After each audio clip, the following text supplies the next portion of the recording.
लिए क्या कहेंगे, पार्टी को अलविदा कह दिया और तुम्हारा जो अध्यक्ष है अमरिंदर सिंह राजावड़ी उस पर कई गंभीर आरोप लगाए हैं। देखिए मैं वो बड़े लीडर हैं, मैं उनके बारे में कुछ नहीं कहना चाहता।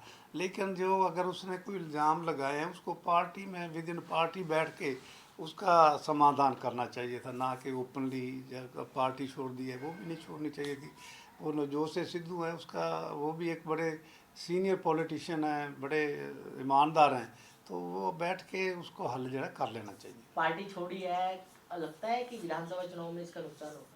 तो देखिए कोई भी लीडर जाता है तो वो थोड़ा बहुत तो नुकसान होता ही है, जो जितना भी उसका दायरा होता है। लेकिन जाने से पहले उनको ये सोच के जाना चाहिए कि नहीं जाना चाहिए था। अमरिंदर सिंह जो है सेहत का हवाला दे रहे हैं, वहीं जो आपके लोकसभा सांसद है चिरंजीव सिंह चन्नी, वो कह रहे हैं कि कहीं ना कहीं मैं दोनों लोगों से बातचीत कर रहा हूँ और हो सकता है कि इसको सॉर्ट आउट कर लिया जाए। नहीं, अच्छी बात है। चंदी चन्नी साहब हैं, दूसरे बाजवा साहब हैं, रंधावा साहब हैं, सीनियर लीडर हैं। वो चल राजा वड़िंग पे तो इल्ज़ाम लगा रहे हैं, वो इनको इकट्ठे कर बैठ के जो है इसका हल जो है समाधान करना चाहिए।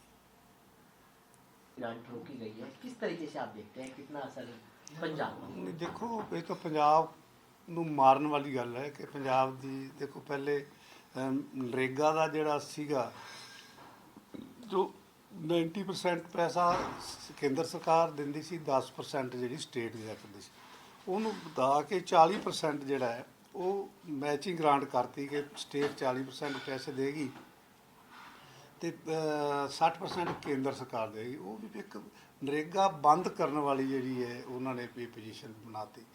ਇਸ ਤੋਂ ਬਾਅਦ ਇਸ ਤੋਂ ਇਲਾਵਾ ਜਿਹੜਾ ਰੂਰਲ ਡਿਵੈਲਪਮੈਂਟ ਦੇ ਫੰਡ ਸੀਗੇ ਉਹਦੇ 'ਤੇ ਇੱਕ ਕਟੌਤੀ ਲਾਤੀ, ਉਹ ਪੈਸਾ ਜਿਹੜਾ ਦਿੱਤਾ ਨਹੀਂ ਗਿਆ। ਡਿਵੈਲਪਮੈਂਟ ਜੋ ਹੈ ਰੁਕੀ ਹੋਈ ਹੈ ਪੰਜਾਬ ਦੇ ਵਿੱਚ, ਕੋਈ ਡਿਵੈਲਪਮੈਂਟ ਨਾਂ ਦੀ ਚੀਜ਼ ਨਹੀਂ, ਨਾ ਤਾਂ ਕੋਈ ਸੜਕ ਬਣ ਰਹੀ ਹੈ, ਨਾ ਹੀ ਕੋਈ ਕਿਸੇ ਤਰ੍ਹਾਂ ਦਾ ਹੋਰ ਕੋਈ ਕੰਮ ਹੋ ਰਿਹਾ ਹੈ, ਕੋਈ ਬਿਲਡਿੰਗ ਹੈ, ਕੋਈ ਉਹ ਤੋਂ ਬਸ ਡਰਾਮੇ ਨਾਲ ਹੀ ਜਿਹੜੀ ਸਰਕਾਰ ਹੈ ਉਹ ਚੱਲੀ ਜਾ ਰਹੀ ਹੈ। ਤੇ ਹੁਣ ਇੱਕ ਵੱਡਾ ਹੋਰ ਜਿਹੜਾ 24,000 ਕਰੋੜ ਜੋ RDG ਦਾ ਫੰਡ ਹੈ ਉਹਨੂੰ ਕੱਟ ਦੇਣਾ ਤਾਂ ਬੜੀ ਵੱਡੀ ਪੰਜਾਬ ਦੇ ਨਾਲ ਵਿਤਕਰੇ ਵਾਲੀ ਗੱਲ ਹੈ। ਫੰਡ ਜਿਹੜਾ ਇਸ ਲਗਾਤਾਰ ਜਿਹੜਾ ਦਿੰਦੇ ਰਹਿਣਾ ਚਾਹੀਦਾ ਹੈ, ਜਦੋਂ ਪਿਛਲੇ ਸਮੇਂ ਤੋਂ ਲਗਾਤਾਰ ਚੱਲਦਾ ਆ ਰਿਹਾ ਤੇ ਹੁਣ ਕਿਉਂ ਕੱਟ ਦਿੱਤਾ ਗਿਆ। ਇਸ ਕਰਕੇ ਬੜਾ ਮਾੜੀ ਗੱਲ ਹੈ, ਇਹ दोबारा तो रिव्यू करके इन्हू लागू कर देना चाहिए। 16 वित्त आयोग की जो है वो कहीं ना कहीं हवाला दिया गया है, तो उस वित्त आयोग का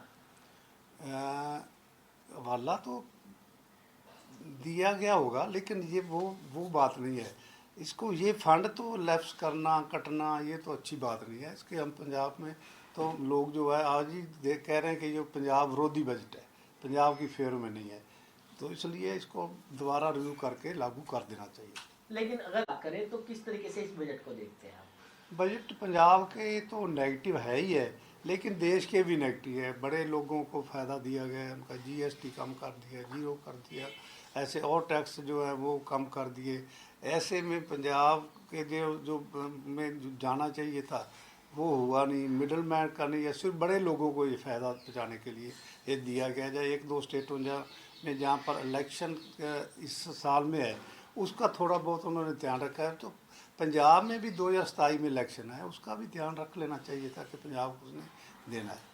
लेकिन सर प्रधानमंत्री नरेंद्र मोदी पंजाब दौरे पर गए, उन्होंने कहा है कि जो जलंधर की स्पोर्ट इंडस्ट्री है उसको फायदा मिलेगा वो जिस बजट में। साथ ही साथ उन्होंने कहा है कि लुधियाना के कपड़े 27 देशों में जाएंगे, यहाँ पर लोगों को रोजगार मिलेगा, व्यापारियों को काम मिलेगा। किस तरीके से देखते हैं आप? ये तो बस हवाई फायर जैसे होते हैं ना, वो किसी को ना फ़ायदा चाहते हैं तो ना किसी को मारते हैं, तो ऐसे उन्होंने वहाँ स्पीच करके आ गए हैं कि इसको वहाँ फ़ायदा होगा। ये ठीक है कि जो पंजाब में जब प्रधानमंत्री जी महाराज जी गए हैं और वो उसका वो पंजाब साढ़े महाराज भगत रविदास जी के नाम पे एयरपोर्ट का नाम जो रखा गया है वो हम समझते हैं कि वो अच्छा है, गुरुओं के नाम पे रखा गया तो अच्छी बात है। लेकिन पंजाब को डेवलप करने के लिए, पंजाब की तरक्की के लिए उन्होंने कुछ भी एक भी लफ्ज़ नहीं बोला है। उल्टा देखिए आज जो पंजाब 2024 में फ्लड से इतना उसका नुकसान हुआ कि किसी वक्त भी नहीं हुआ, इससे पहले कभी भी नहीं इतना नुकसान हुआ। ख़ास करके मैं अपने फिरोजपुर पार्लियामेंट हल्के की बात करूँ तो सबसे ज़्यादा जहाँ दोनों दरिया ब्यास एंड सतलुज इकट्ठे होते हैं, उसका फिर पानी इकट्ठा होकर फिरोजपुर फाइल का पूरे बॉर्डर को 200 किलोमीटर को वो तबाह कर दिया। उसके लिए तो एक भी प्लानिंग की कोई बात नहीं की गई। जैसे उसको पानी को सेव करने के लिए हम बार बार कह रहे हैं कि जितनी देर हिमाचल की पहाड़ियों के नीचे पंजाब में या हिमाचल में बड़ा डैम नहीं बन जाता उतनी देर तक ये फ्लड रुकेगा नहीं। हर साल बरसात तो होनी होती है, वो पूरे का पूरा जो फ्लड है वो इस एरिए में आके मार करता है। फिरोजपुर कंस्टिट्यूंसी का सबसे ज़्यादा, फिरोजपुर फाइल का मुक्तसर साहब जो है इधर उसने नुकसान किया। यहाँ बाग है वो रुड़ गए, ज़मीनें रुड़ गई, फसल तबाह हो गई, मकान गिर गए, लोग पशु चले गए, जानें चली गई।